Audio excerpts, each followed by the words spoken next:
Mesdames et messieurs, bonsoir. Merci d'avoir choisi RTI1 à la une de ce 20h. Les artistes ivoiriens s'impliquent dans la lutte contre le travail des enfants, une initiative appréciée par la première dame Dominique Ouattara. Ils suivent une formation afin de mieux sensibiliser par leurs œuvres culturelles. La formation est organisée par le Comité national de surveillance des actions de lutte contre le travail des enfants.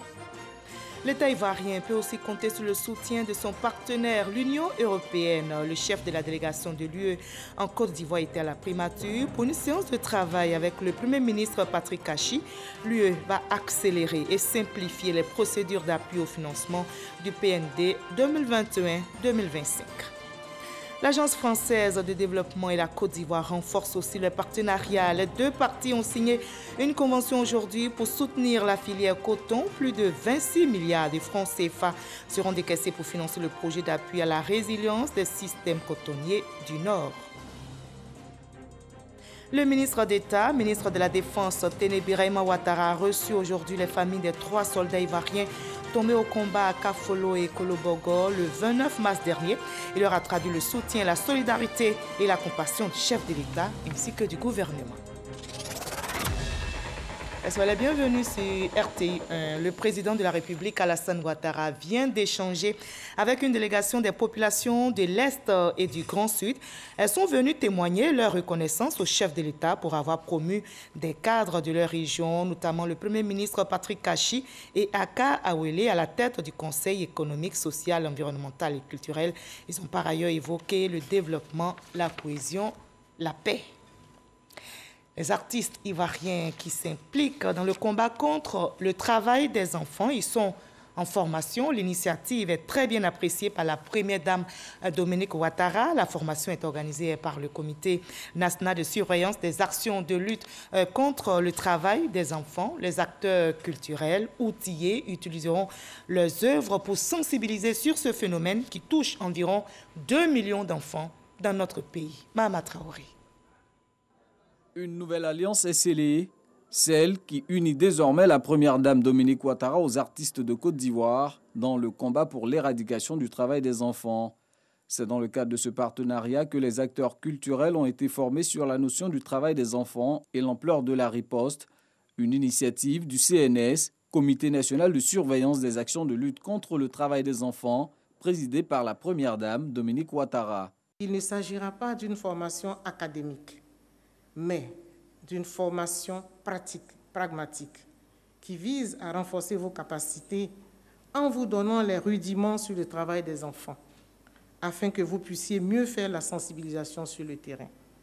Disposer les artistes à participer à une campagne de sensibilisation pour dire non au travail des enfants dans la cacaoculture est certes un devoir citoyen, mais surtout une adhésion spontanée au combat que vous menez, Excellence Madame la Première Dame, depuis 10 ans, pour que l'avenir et la dignité de nos enfants ne soient entachés par la moindre distorsion humaine. Lancé en 2019, le 3e plan d'action national contre le travail des enfants mise sur la prévention et la sensibilisation. La première dame Dominique Ouattara, présidente du CNS, se réjouit donc de ce soutien du monde culturel. Chers amis artistes, la formation qui vous sera dispensée aujourd'hui vous permettra de mieux cerner la problématique du travail des enfants ainsi que les efforts déployés par la Côte d'Ivoire et ses partenaires pour y remédier. Vous avez le don de nous faire rêver, de nous transporter et de nous faire ressentir les émotions les plus vives. Vous avez également le pouvoir de nous éduquer et éveiller nos consciences à travers votre art. N'hésitez donc pas à vous approprier cette lutte à travers vos œuvres artistiques respectives afin de préserver nos enfants contre ces pratiques qui nuisent à leur plein épanouissement. Une fois outillés sur ce phénomène qui touche environ 2 millions d'enfants en Côte d'Ivoire, le monde des arts et de la culture se dit prêt à sensibiliser. On devrait pouvoir chacun dans son secteur d'activité faire quelque chose pour accompagner, cette dynamique, pour accompagner ce combat en fait. Les artistes ne sont pas là que pour faire rigoler les gens, chanter, ils sont impliqués dans le développement du pays et la cause est importante. La cause, il s'agit d'éviter que nos enfants, nos petits frères, nos neveux, nos cousins aillent dans les champs de cacao culture ou de n'importe quel autre champ au lieu d'aller à l'école. Donc nous on ira parler à la population, on aura porté son message. Nous avions des définitions globales. Aujourd'hui, c'est spécifique et c'est important. C'est important parce que la Côte d'Ivoire de demain a besoin d'enfants forts, d'enfants sains. Preuve que les artistes se sont imprégnés de la lutte, l'édition 2021 de la caravane Ouaratour, initiée par l'artiste chanteur Abou Nidal, aura pour thème « Non au travail des enfants dans la cacao-culture ». La première dame Dominique Ouattara est la marraine de cette caravane qui sillonnera une vingtaine de localités productrices de cacao. La Côte d'Ivoire peut aussi compter sur le soutien de son partenaire, l'Union européenne. Le chef de la délégation de l'UE dans notre pays était hier à la primature pour une séance de travail avec le Premier ministre Patrick Kachi. L'UE va accélérer et simplifier les procédures d'appui au financement du PND 2021-2025. Le chef du gouvernement ivoirien a par ailleurs échangé avec les ambassadeurs des États-Unis et de la Chine, nous rapporte Alexis Ouedraogo. Les séances de travail se multiplient à la primature avec les partenaires techniques et financiers du pays. Les États-Unis, l'Union européenne, la Chine aux côtés de la Côte d'Ivoire pour l'exécution efficace du PND 2021-2025. L'Union européenne s'engage à renforcer son partenariat avec le pays. On a essentiellement échangé pour voir comment on peut accélérer les procédures, comment on peut rendre cette coopération qui est très grande, encore plus efficace. Donc on a regardé ensemble sur les procédures, comment les accélérer, comment simplifier les circuits et comment on peut travailler ensemble en tant que vrais partenaires, la Côte d'Ivoire et l'Union européenne, pour vraiment être bénéfique pour nous dans les pays, mais aussi pour la Côte d'Ivoire, pour livrer un service d'excellence à ses citoyens. Autre partenaire clé, la Chine, qui entend, elle, renforcer son appui au secteur privé ivoirien. Nous sommes d'accord de renforcer la coopération sur le plan économique, commercial, d'infrastructure, mais surtout la coopération dans le secteur privé. Le secteur privé, c'est l'avenir de la coopération entre nos deux pays. La Chine se dit confiante en l'avenir de la Côte d'Ivoire. Un pays, dit-elle, avec d'énormes potentialités à même d'assurer son développement. Et les relations sont aussi très bonnes entre l'AFD, l'Agence française de développement, et la Côte d'Ivoire. Les deux parties ont signé une convention aujourd'hui pour soutenir la filière coton. Plus de 26 milliards de francs CFA seront décaissés pour financer le projet d'appui à la résilience des systèmes cotonniers du Nord. Jean-Luc Bambo. Une signature qui vient conforter les performances et le regain de compétitivité de la filière cotonnière ivoirienne. Ce sont 26,2 milliards de francs CFA que le gouvernement français, à travers l'Agence française de développement, entend consacrer à la résilience des systèmes cotonniers de la Côte d'Ivoire. C'est très bien de produire des matières premières, c'est encore mieux de les transformer et du coup de garder de la valeur chez soi. Et ce projet sur les systèmes cotonniers du Nord, il va permettre justement de monter en gamme, de créer de la valeur, de participer au développement économique d'une partie du territoire ivoirien. Par cette convention, la France s'engage notamment à soutenir la professionnalisation et la durabilité de la filière cotonnière, améliorer la productivité tout en assurant la bonne gouvernance dans cette filière. Un véritable coup de pouce au financement du secteur agricole ivoirien. Nous travaillons beaucoup à développer les chaînes de valeur dans beaucoup de secteurs, des sous-secteurs de l'agriculture. Plus de 70% de la population à moins de 35 ans au niveau de la Côte d'Ivoire, c'est une population qui en demande d'emploi. Donc plus on créera de la valeur, plus on pourra donner de l'emploi à ces jeunes. Le projet cible quelques 120 000 exploitations agricoles familiales cotonnières.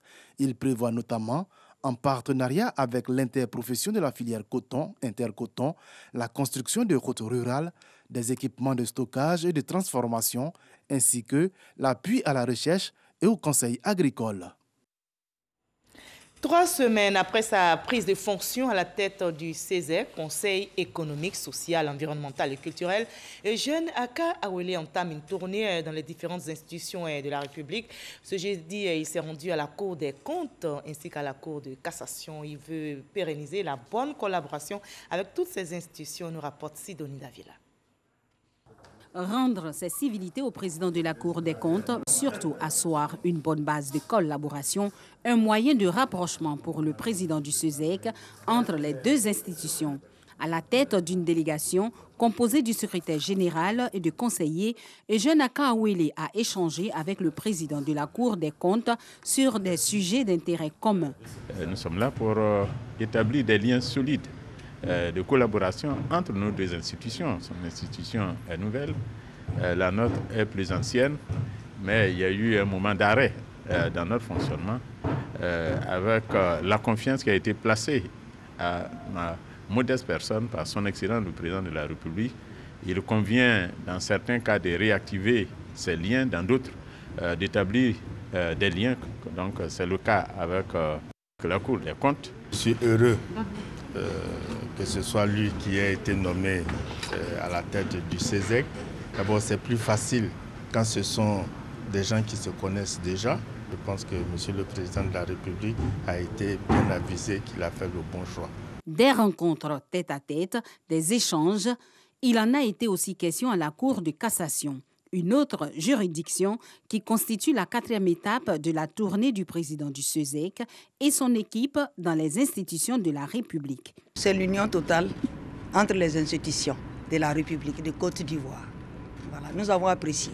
Nommé le 6 avril dernier à la tête du Conseil économique, social, environnemental et culturel, Eugène Aka Awele est déterminé à bâtir une institution forte au service de la Côte d'Ivoire. La République ne les oublie pas du tout. Elle est solidaire des familles des 3 soldats ivoiriens tombés au combat à Kafolo et Kolobogo. Et le 29 mars dernier, le ministre d'État, ministre de la Défense, Téné Birahima Ouattara, a reçu cet après-midi même les familles des 3 soldats. Le ministre d'État leur a traduit le soutien, la solidarité et la compassion du chef de l'État et du gouvernement, Abou Sanogo. Les familles des militaires et gendarmes ivoiriens victimes de l'attaque de 2 de leurs positions par des terroristes, la première à Kafolo et la seconde à Kolobogo, dans le département de Téini, dans la nuit du 28 au 29 mars dernier, ne sont pas seules dans la douleur. Elles ont été reçues par le ministre d'État, ministre de la Défense Téné Birahima Ouattara, qui leur a exprimé la compassion du président de la République Alassane Ouattara, du gouvernement et de la nation. Téné Birahima Ouattara les a assurés du soutien de l'État. Nos fils, nos jeunes frères qui viennent de nous quitter, nous ont quittés dans des circonstances exceptionnelles. Ils étaient en mission pour défendre la Côte d'Ivoire. Ce sont des héros. Je voudrais vous rassurer que le président de la République, chef suprême des armées, se tient à vos côtés en ces moments difficiles pour vous dire que nos frères, vos enfants, n'ont pas démérité de la nation. En retour, les parents des soldats tombés au champ d'honneur ont exprimé leur reconnaissance et leur gratitude au chef de l'État Alassane Ouattara. Depuis le jour du décès jusqu'à aujourd'hui, Monsieur le Président, jusqu'à tous les généraux des choses, ils étaient toujours à côté de nous. Toujours les appels pour essayer de monter un peu la morale. Nous, la famille, aujourd'hui, nous sommes fiers. Nous sommes fiers de nos enfants. Puisqu'ils sont restés sur un champ de bataille pour le pays, pour notre drapeau. Ça, c'est une fierté pour nous. Vraiment, tout ce que nous pouvons vous dire, c'est un mot de remerciement. Les familles des 3 soldats ont reçu chacune une enveloppe de 3 millions de francs CFA au nom du président de la République, Alassane Ouattara, chef suprême des armées. Une cérémonie militaire est prévue en leur honneur ce vendredi à la place d'armes de l'état-major général des armées. Avant cela, une délégation de l'Union des nouvelles générations a été reçue par le ministre de la Réconciliation, Kwadwo Konan Bertin. Ils ont évoqué le retour de leur président, Stéphane Kipré. Stéphane Kipré, président de l'Union des nouvelles générations, est en exil depuis 2011.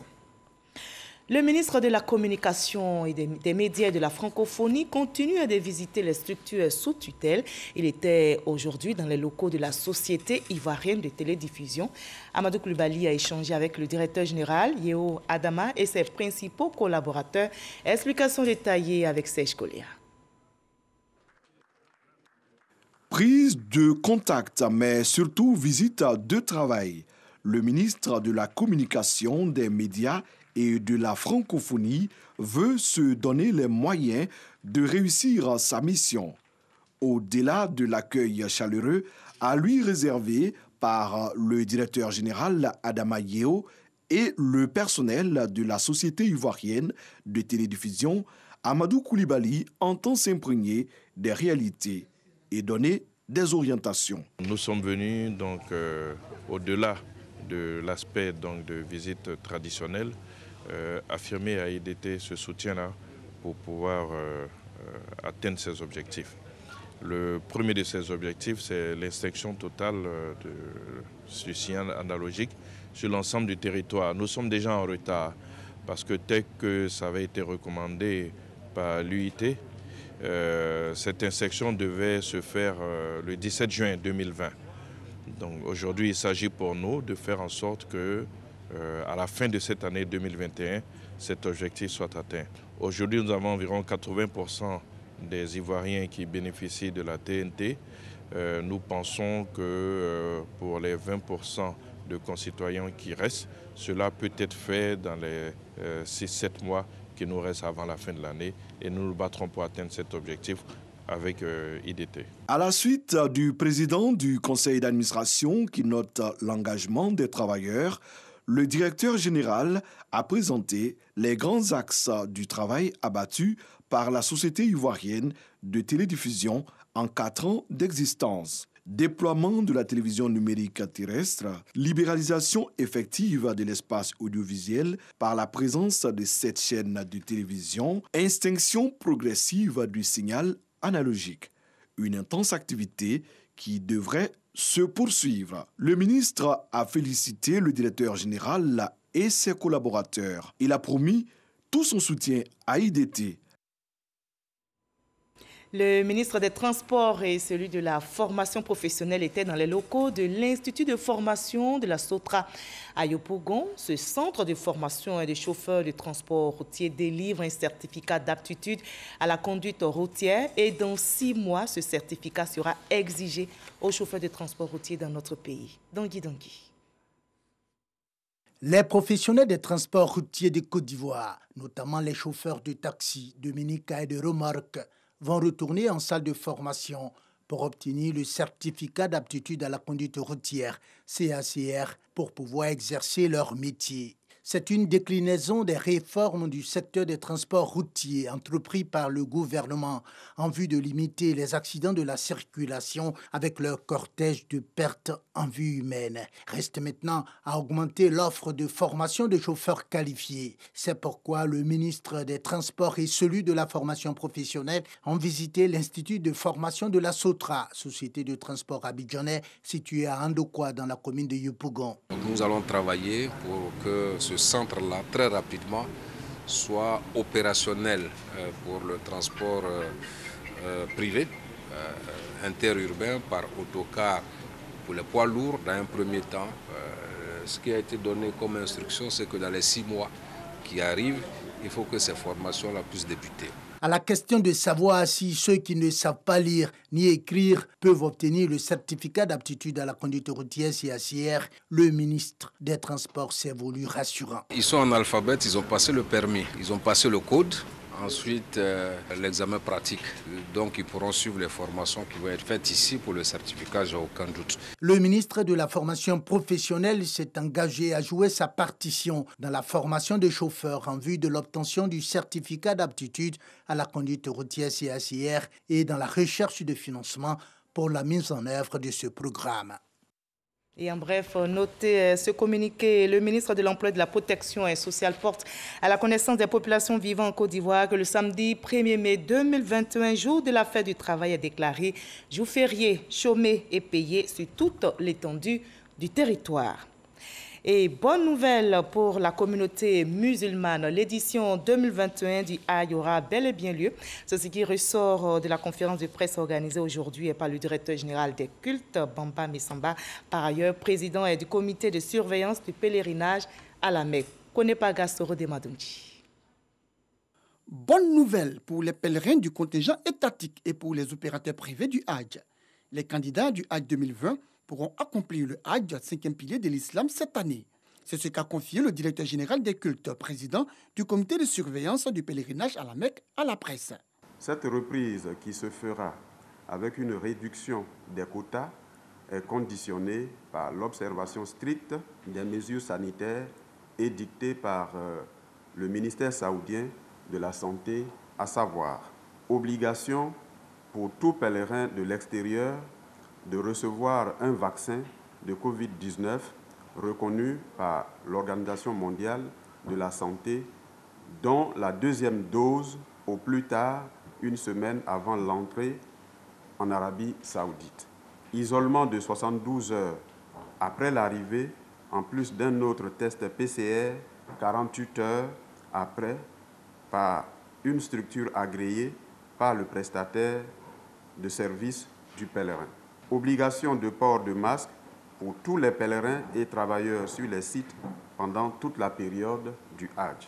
Coordination des sorties des pèlerins de leur logement en dehors du programme principal avec le respect des mesures barrières. Distanciation de 1,50 m dans les chambres entre les pèlerins. Programmation des déplacements de groupes de 100 personnes avec au moins un guide.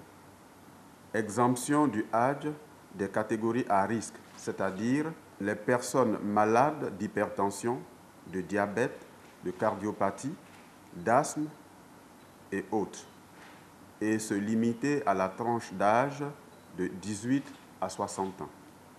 Le président du comité de surveillance du pèlerinage à la Mecque est ferme.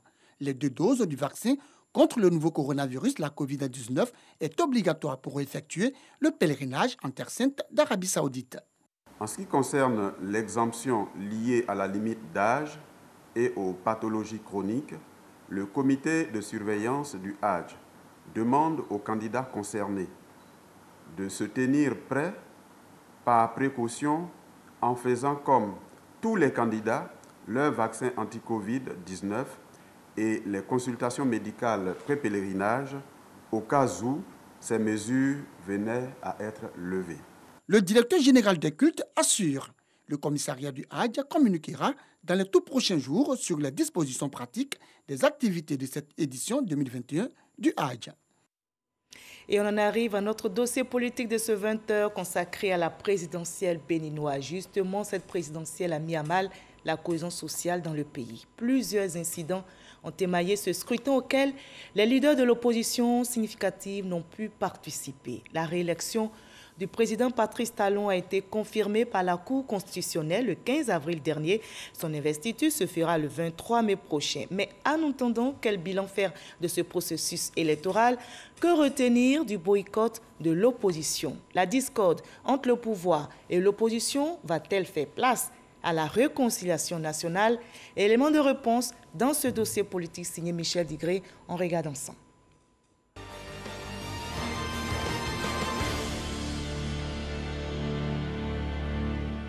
Ce qui s'est passé est fort regrettable. Nous n'avons pas le droit de le banaliser. À l'évidence, la démocratie béninoise traverse une zone de turbulence. C'est une déception. Cette déception comme je le dis, est remarqué à travers les résultats là. Le Bénin n'est pas divisé, bien au contraire. Déception, zone de turbulence, regrets mais aussi espoir. La présidentielle béninoise du 11 avril dernier aura laissé des marques indélébiles dans le livre de l'histoire de la démocratie de ce pays. Depuis une trentaine d'années, c'est la première fois qu'un scrutin présidentiel se tient sans les poids lourds de l'opposition. La raison, le nouveau code électoral et son système de parrainage. William Onès, politologue, donne sa lecture des réformes initiées par le président Talon. Il prend des dispositions quitte à paraître arbitraires, quitte à installer un régime dur, je vais dire, mais il veut éviter qu'on l'empêche de faire ce qu'il a envie de faire. C'est-à-dire, il pense que le pays est arrivé à un tournant où il faut prendre la voie du développement et il est prêt à tout sacrifier pour sa vision du développement. Pour d'autres observateurs de la scène politique béninoise, la loi peut paraître dure, mais tout le monde doit s'y conformer. Si la loi ne vous permet pas, vous, institut personnel, d'être candidat, mais il y a dans votre famille politique forcément quelqu'un. Parce que si la loi n'a pas empêché Djemba d'aller aux élections, mais écoutez, ça ne devrait pas empêcher autre personne. Maintenant, si vous vous retrouvez dans l'incapacité d'être candidat, c'est que forcément il y a quelque chose. Et dans votre famille politique, il doit y avoir forcément quelqu'un pour faire le jeu. Irénée Agossa fait partie des 3 duos de candidature validés par la Cour constitutionnelle. De passage à Abidjan, il dresse son bilan. Nous sommes heureux d'avoir participé à cette élection et en donnant espoir à ceux qui sont insatisfaits, qui sont malmenés, qui sont lésés par cette gouvernance, de s'exprimer à travers les urnes.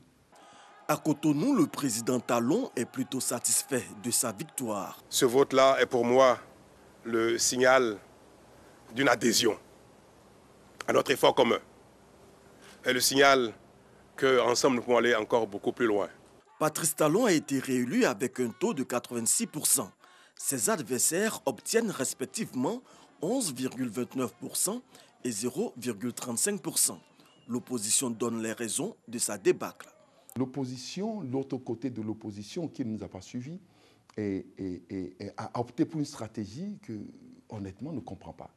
Comment vous pouvez être de l'opposition et que nous avons été tous à la recherche du parrainage et qu'un groupe parmi vous l'a reçu et que vous refusez de soutenir ce groupe et avoir des comportements qui favorisent le retour de celui que nous combattons. C'est extraordinaire. Il faut absolument aller chercher ce qui ne va pas. La stratégie de l'opposition a été le boycott qui a débouché sur des violences électorales. Certains individus ont empêché le déploiement du matériel électoral sur une partie du territoire national, même si elle est infirme, qu'elle ne porte pas atteinte à la légalité, à la légitimité du scrutin, mais cela dénote déjà d'une situation suffisamment grave en matière de sécurité. Le vote n'a pu se tenir dans plusieurs circonscriptions. À l'heure du bilan, la classe politique est consciente de la nécessité de rétablir la cohésion sociale. C'est ensemble que nous allons construire notre pays dans la concorde, dans l'unité nationale, dans la paix et dans la sécurité. Tel que moi je vois le président Talon, que vous l'aimez ou pas, vous allez finir par l'apprécier. C'est de ça qu'il s'agit. Donc, pour moi, je demande à l'opposition de faire un effort, de jouer la carte de l'apaisement, de trouver les voies et moyens pour revenir au pays. La main dans la main, je suis sûr que ça va se construire. Nous demandons à ce que le président prenne une loi d'amnistie générale pour permettre à tous ceux qui sont à l'extérieur, et les prisonniers et autres, de sortir ceux qui sont pris pour des faits ou tels et tels, de les laisser pour que nous puissions discuter dans un climat de sincérité et de vérité. Le chemin de cette réconciliation sera certainement houleux. Le vendredi 16 avril dernier, l'opposant Frédéric Joël Aïvo a été placé en détention provisoire avec 3 autres personnes pour atteinte à la sûreté de l'État et blanchiment de capitaux. Par ailleurs, plusieurs opposants béninois sont toujours en exil. Voilà, place à la réconciliation après la présidentielle au Bénin. C'était le dossier politique de ce 20h réalisé pour vous par Michel Digré. Et on revient sur cette rencontre entre le président de la République, Alassane Ouattara, et une délégation des populations de l'Est et du Grand Sud. Ces populations sont venues témoigner leur reconnaissance au chef de l'État pour avoir promu des cadres de leur région, notamment le Premier ministre Patrick Kachi et Eugène Aka Aweli à la tête du Conseil économique, social, environnemental et culturel. Ces populations ont par ailleurs évoqué avec le chef de l'État le développement, la cohésion, la paix. Je vous propose d'écouter le président de la République, Alassane Ouattara. Chers frères, chères sœurs, je ne suis pas surpris par votre présence importante aujourd'hui. En effet, au cours des visites d'État que j'ai effectuées dans vos régions, j'ai eu l'occasion d'apprécier votre sens de l'hospitalité et votre attachement à ma personne et à celle de mon épouse, la Première Dame. J'ai aussi noté votre engagement à soutenir la grande œuvre de construction d'une Côte d'Ivoire plus moderne, plus prospère, plus solidaire et plus fraternelle.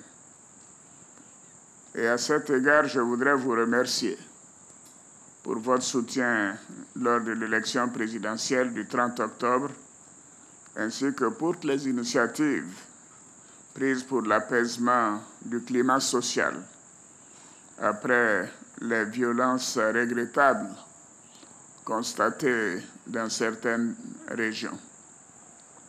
Je salue à nouveau l'importante contribution des filles et des fils de l'Est et du Grand Sud au développement de notre pays, que ce soit au service de l'État comme dans le secteur privé. L'une de vos régions nous a donné un homme compétent, de grande loyauté et d'un grand dévouement au service de l'État, un acteur de développement local au contact de nos populations, particulièrement la région de Lamé. Bien évidemment, je vais parler de mon jeune frère, le Premier ministre Patrick Kachi. Patrick, merci pour ton soutien de tout instant pendant ces moments difficiles, ton attachement et ton affection. Et toujours dans l'actualité, une réunion du Conseil national de sécurité s'est tenue ce jeudi 29 avril au palais présidentiel. À l'ordre du jour, les questions sécuritaires et la pandémie de Covid-19. Je vous propose la déclaration du CNS lue par Fidel Sarasoro, ministre, directeur du cabinet du président de la République. Communiqué du Conseil national de sécurité. Le président de la République, son Excellence Alassane Ouattara, a présidé ce jeudi 29 avril 2021 une réunion du Conseil national de sécurité. L'ordre du jour a porté sur 2 points: la situation sécuritaire générale, l'évolution de la pandémie de la maladie à coronavirus 2019, Covid-19, en Côte d'Ivoire. Au titre de la situation sécuritaire générale, l'analyse de la situation sécuritaire depuis la dernière réunion du Conseil national de sécurité tenue le 26 mars 2021 par le ministre de l'Intérieur et de la Sécurité est, tout d'abord, marquée par la survenance de 3 attaques sur les positions de nos forces à Kafolo et à Kolobougou, au nord de la Côte d'Ivoire, dans la nuit du 28 au 29 mars 2021 et à Ndotré, dans la commune d'Abobo, le 21 avril 2021. Le bilan de ces attaques, qui ont été vigoureusement repoussées par nos vaillants soldats, fait état de 6 morts, 1 blessé et 17 personnes suspectes interpellées dans le rang des assaillants. Malheureusement, nos forces ont dénombré de leur côté 2 morts et 4 blessés à Kafolo, 1 mort et 4 blessés à Kolobougou et un blessé en Ndotri. Le président de la République, tout en condamnant fermement ces attaques, félicite les forces de défense et de sécurité pour la riposte apportée et les encourage à redoubler de vigilance. Il a par ailleurs instruit le ministre d'État, ministre de la Défense, le ministre de l'Intérieur et de la Sécurité et le ministre en charge de la Justice d'accélérer les enquêtes en cours afin de traduire les auteurs et les commanditaires de ces attaques devant les juridictions. Le président de la République s'incline devant la mémoire des soldats tombés au champ d'honneur. Il présente ses sincères condoléances aux familles des victimes et formule des vœux de prompt rétablissement aux blessés. L'analyse de la situation sécuritaire fait également ressortir une augmentation du nombre d'accidents graves de la voie publique qui ont occasionné d'importantes pertes en vies humaines. Dans le mois d'avril 2021, l'on enregistre 78 accidents graves ayant causé la mort de 126 personnes et fait 244 blessés. Aussi, le Conseil national de sécurité a pris note des mesures conservatoires arrêtées par le ministère des Transports qui consistent en la suspension des inspecteurs du permis de conduire et leur remplacement par des gendarmes sur une période de 3 mois. Le président de la République a, dans ce cadre, instruit le ministre d'État, ministre de la Défense, à l'effet de prendre toutes les dispositions utiles pour la mise à disposition effective et immédiate de ces gendarmes. Le chef de l'État a en outre instruit le Premier ministre, chef du gouvernement, à l'effet d'organiser des réunions interministérielles pour déterminer toutes les causes des accidents de la voie publique et proposer, dans les meilleurs délais, les mesures idoines pour remédier à cette situation. À la suite de la présentation des menaces sécuritaires, y compris terroristes, faites par le ministre d'État, ministre de la Défense, le Conseil national de sécurité a marqué son accord pour l'acquisition en urgence de matériel et équipements en vue du renforcement des capacités opérationnelles des forces de défense et de sécurité et pour l'adoption d'un plan de gestion prévisionnelle des effectifs en vue d'une meilleure utilisation des ressources humaines, notamment dans l'armée. Par ailleurs, le ministre d'État, ministre de la Défense, a informé le Conseil national de sécurité de ce que les Nations unies ont donné un accord de principe pour le déploiement d'une force d'intervention rapide au profit de la mission multidimensionnelle intégrée des Nations unies pour la stabilisation en République centrafricaine. Le chef d'état-major général des armées a fait un exposé sur les besoins en ressources humaines, armement, équipement et matériel pour un tel déploiement. Le président de la République a ainsi donné des instructions au Premier ministre, chef du gouvernement, au ministre d'État, ministre de la Défense, ainsi qu'au ministre d'État, ministre des Affaires étrangères, de l'intégration africaine et de la diaspora, à l'effet de prendre toutes les dispositions nécessaires pour un déploiement effectif de cette force d'intervention rapide.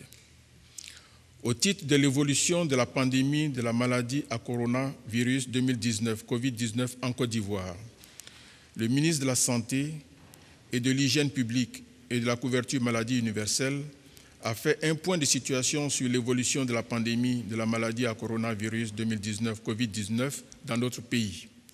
Ainsi, à la date du mercredi 28 avril 2021, la Côte d'Ivoire dénombrait 45 943 cas confirmés de Covid-19, dont 45 469 guéris, 286 décès et 188 cas actifs.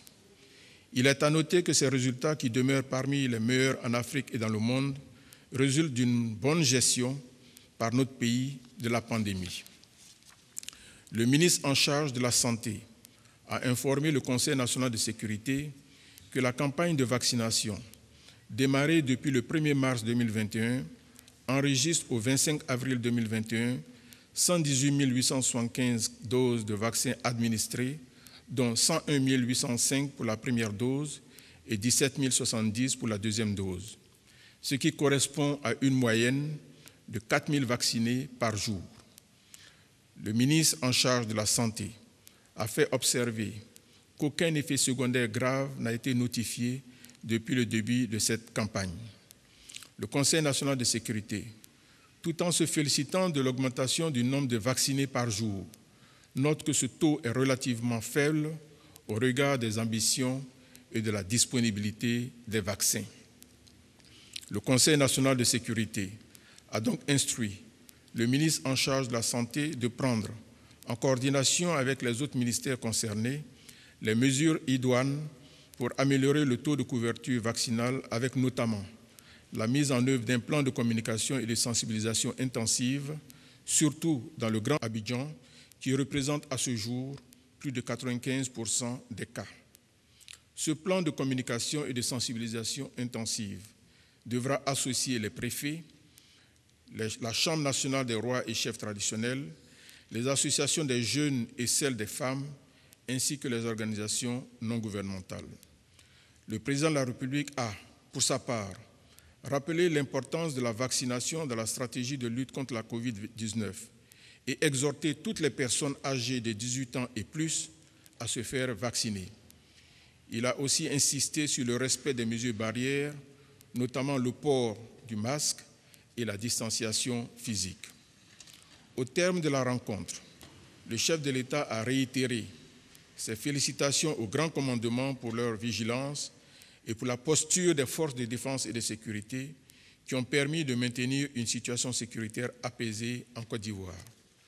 Le président de la République a enfin adressé ses encouragements à tous les acteurs impliqués dans la lutte contre la COVID-19 et a exhorté de nouveau les populations vivant en Côte d'Ivoire à respecter scrupuleusement les mesures barrières. Fait à Abidjan, le jeudi 29 avril 2021, le Conseil national de sécurité. Fin de ce 20h, merci de nous avoir suivis. Continuons de promouvoir la paix, la cohésion dans notre très beau pays. Prenez soin de vous. Demain 20h, vous avez rendez-vous avec Kolo Koulibaly.